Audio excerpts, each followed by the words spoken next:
Anak-anak Babu Salam, untuk terhindar dari penularan COVID-19, jangan lupa mencuci tangan sesuai aturan ya.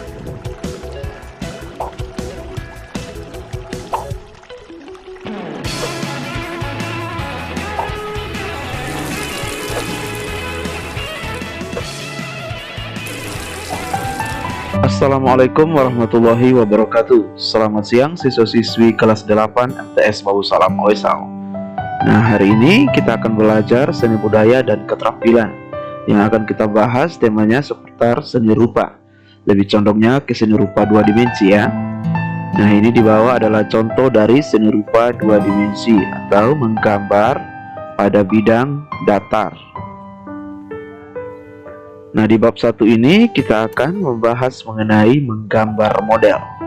Berikut adalah peta konsep yang harus kita pahami. Dalam menggambar model, kita harus mengetahui konsep dan prosedur menggambar model alam benda. Terus ada juga bahan dan alat untuk menggambar model alam benda. Yang ketiga, teknik menggambar model alam benda. Nah, setelah teman-teman mempelajari bab 1 ini, diharapkan teman-teman mampu menjelaskan pengertian dari gambar model.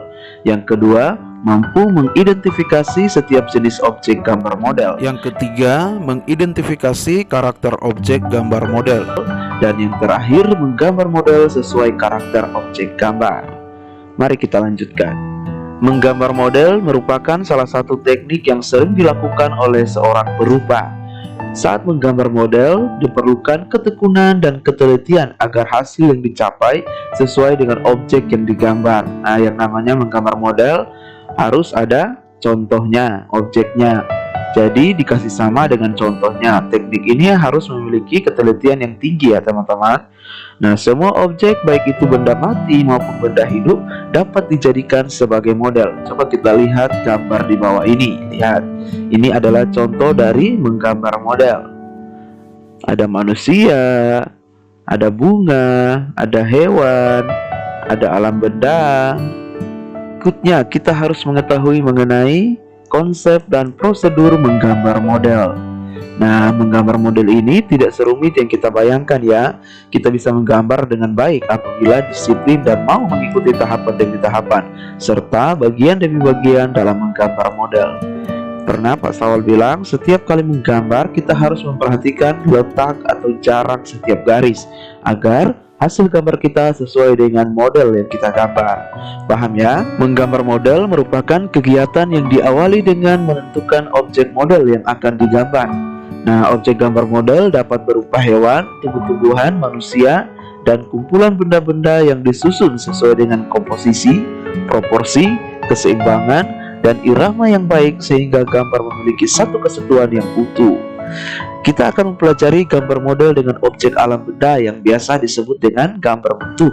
Nah, gambar model dengan objek alam benda ini dilakukan dengan cara kita amati langsung objek gambarnya sehingga dapat diketahui struktur bentuk dan bidang gambarnya.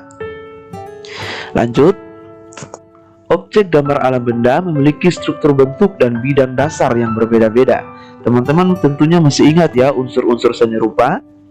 Ada bidang, garis, titik, tekstur, dan lain sebagainya. Nah, bentuk-bentuk objek gambar alam benda antara lain seperti bola, kubus, bujur sangkar, kerucut, dan tabung. Struktur dari bidang gambar model alam benda ini dapat berupa bidang datar, bisa melingkar, maupun mengerucut. Struktur benda dan bidang tersebut memiliki kesan yang tidak sama apabila terkena sinar. Model alam benda yang terkena sinar akan menghasilkan bayangan dengan intensitas cahaya yang berbeda-beda. Nah, ini disebut konsep gelap terang ya, atau pencahayaan. Jika kita ingin menggambar sebuah benda yang terkena cahaya, maka kita harus membuat bagian yang terkena cahaya itu terang dan bagian yang tidak terkena cahaya menjadi gelap. Contohnya seperti pada gambar ini, kita lihat. Ini konsep gelap terangnya sangat jelas ya. Kita lihat di sini adalah bagian benda yang mengenai cahaya. Kemudian di sini yang tidak mengenai cahaya sehingga bayangannya muncul di sebelah sini. Nah, ini kita bisa menggambar seperti ini, jadi akan terlihat objeknya lebih nyata. Paham ya? Berikutnya, menggambar model alam benda menuntut ketepatan bentuk dan karakter objek yang akan digambar. Model gambar sebaiknya diletakkan sesuai dengan jarak pengamatan mata kita. Model diletakkan tidak terlalu jauh dari pandangan agar kita bisa mengamati detail dari setiap objek yang digambar. Nah, dalam menggambar, dapat menggunakan bidang gambar berupa kertas atau kanvas. Nah, alat dan bahan yang digunakan bisa pensil, bisa charcoal atau arang, pensil warna, krayon, ada cat air, cat akrilik, dan cat minyak. Kita lanjut, berikutnya prinsip-prinsip dari menggambar model ya. Proses menggambar model memerlukan pengamatan objek yang digambar secara baik. Pengamatan ini sangat penting supaya gambar dapat terlihat baik, menarik, dan memiliki keindahan atau nilai estetika. Beberapa prinsip yang harus diperhatikan dalam menggambar model adalah komposisi, proporsi, keseimbangan, dan kesatuan. Berikut adalah penjelasan mengenai prinsip-prinsip menggambar model. Yang pertama adalah komposisi. Nah, komposisi ini merupakan cara menyusun dan mengatur objek yang digunakan sebagai model gambar, sehingga hasilnya tampak menarik dan indah. Nah, beberapa contoh bentuk komposisi dapat dilihat pada pola yang disusun berikut ini ya. Ini disebut dengan komposisi simetris. Kalau disebut simetris berarti seimbang ya antara satu dengan yang lain. Benda atau model yang menjadi objek gambar diletakkan pada posisi seimbang antara sebelah kiri dan sebelah kanan. Itu disebut komposisi simetris. Komposisi simetris memiliki keseimbangan benda yang sama dalam bentuk dan ukurannya. Contohnya seperti ini, teratur ya. Berikutnya adalah komposisi asimetris. Kita lihat bentuknya seperti ini, tidak beraturan atau lebih bebas.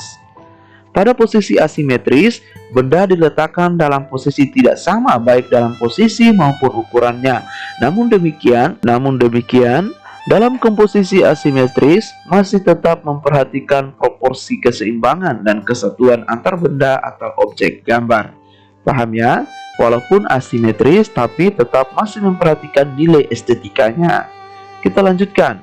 Komposisi sentral. Nah, komposisi sentral seperti ini ya, artinya ada titiknya, ada titik yang menjadi sentral. Kalau kita lihat di sini, titiknya adalah yang ini. Pusat perhatian benda atau objek model gambar ini terletak di tengah-tengah bidang gambar. Menempatkan model diatur sesuai dengan proporsi bentuk model dan diatur seimbang. Selain itu, menempatkan benda memiliki kesatuan antar benda.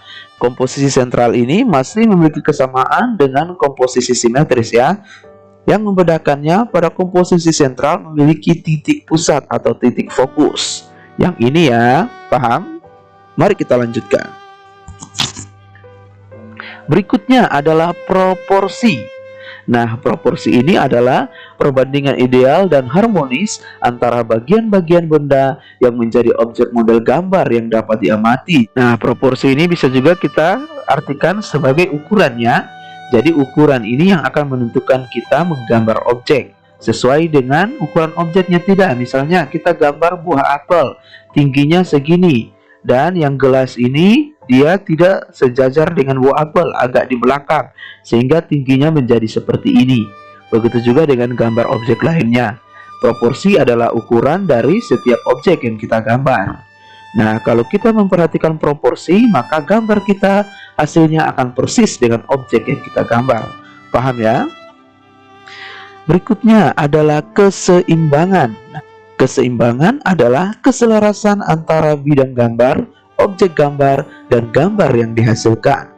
Keseimbangan hasil gambar model dapat diperoleh dengan cara membuat skala, memberi efek perspektif pada objek gambar dan sudut pandang menggambar. Nah, kalau keseimbangan kita bisa merasakan bagaimana gambar itu terlihat nyata. Nah, kita lihat, perhatikan sudut pandang objek gambar ini langsung dari depan ya. Kita dapat merasakan bahwa kain yang digunakan ini dia tipis, transparan. Terus kita bisa merasakan gelas ini bening karena diberikan efek-efek tertentu. Padahal ini digambar dengan teknik yang baik. Paham ya? Berikutnya yang harus diperhatikan adalah kesatuan. Nah, kesatuan adalah keserasian dalam pengaturan objek gambar. Benda-benda yang diatur memiliki kesan ruang, kedalaman, dan antar objek gambar saling mendukung sehingga akan menghasilkan gambar yang baik dan seolah-olah nyata. Nah, terakhir adalah unsur-unsur dalam menggambar model. Tadi sudah Pak bahas di atas ya, sekarang kita bahas lagi. Perlu juga diperhatikan bahwa menggambar model membutuhkan kemampuan dalam menggunakan unsur-unsur seni rupa seperti garis, bentuk, bidang, tekstur, gelap terang, atau pencahayaan. Nah, pemahaman terhadap unsur-unsur rupa tersebut sangat membantu dalam menggambar model. Coba kita lihat gambar di sebelah ini. Nah, ini unsur-unsurnya sangat baik sehingga begitu digambar hasilnya hampir seperti nyata. Jika kita melihat teko keramik ini, maka kita dapat merasakan bahwa ini terbuat dari keramik karena teksturnya yang begitu nyata. Jika kita melihat ini, kita langsung tahu bahwa ini adalah jeruk. Kita dapat melihat kulitnya yang memiliki tekstur yang khas. Begitu juga dengan gelas ini, paham ya? Nah, coba kita lihat beberapa unsur rupa pada gambar di bawah ini. Nah, ini adalah beberapa unsur dari seni rupa ya. Nah, kita lihat unsur yang pertama adalah garis ya. Nah, garis ini adalah limit atau batas dari suatu benda, bidang, ruang, tekstur, warna, dan sebagainya. Kemudian kita lihat yang berikutnya ada bidang. Nah, bidang ini apa? Bidang ini adalah unsur seni rupa yang terbentuk dari beberapa garis. Garis yang dibentuk begitu banyak akhirnya menghasilkan sebuah bidang. Nah, berikutnya adalah bentuk dulu ya. Nah, bentuk adalah wujud yang terdapat di alam yang tampak nyata. Kita lihat, ini adalah bentuk dari buah apel. Berikutnya adalah gelap terang ya. Gelap terang adalah unsur seni rupa yang memberikan efek pencahayaan antara sisi gelap dan sisi terang pada objek gambar. Selanjutnya adalah tekstur ya. Nah, tekstur ini adalah sifat atau karakter dari permukaan benda. Kita melihat gambar apel ini teksturnya padat dan licin. Kita dapat merasakannya walaupun kita hanya melihat gambar tersebut. Paham ya? Nah, sampai di sini dulu materinya, teman-teman. Setelah menyaksikan video ini, jangan lupa Anda mencatat materi dalam video ini, kemudian difoto dan dikirim ke WA Pak Sawal untuk mendapatkan tugas berikutnya. Paham ya? Akhirul kalam, wassalamualaikum warahmatullahi wabarakatuh.